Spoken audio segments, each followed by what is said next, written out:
na makiria aria ni arugamiriri a kabuni ya Brown Cheese ni iri mwena wa Limuru guku ni kaunti ya Kiambu magikuirwo mahitia ma guthi na mbere na guthinekania atumia aria marutaga wira kabuni-ini iyo kugerera kwenda kumenya kana ni magirira kahinda kao kao mweri riu ni marikitie kurekererio ni igoti na bundi ya magana wa ciringi ngiri magana matatu kurikana na mucithania wa igoti riri Gerald uria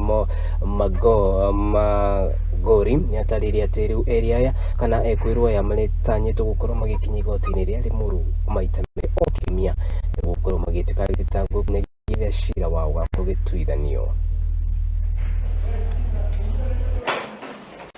Suspect is admitted to a bond of 300,000 shillings with one sheriff of similar amount, or a cash bail of 150,000 shillings,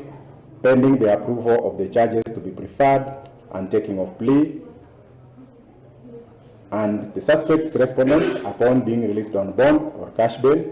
to report to the Sub-County Criminal Investigations Officer twice a week on every Thursday and Monday.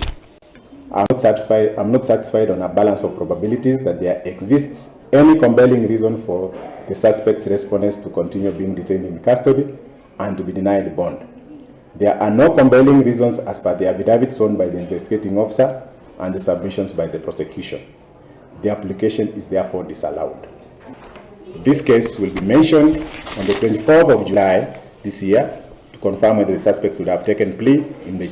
charges intended to be preferred, and that's the ruling of this court. Aya nĩ ngero na makiria nĩ ũndũ wa kĩeha kuona atĩ rĩu bũrũri-inĩ na makiria ihinda-inĩ ta rĩrĩ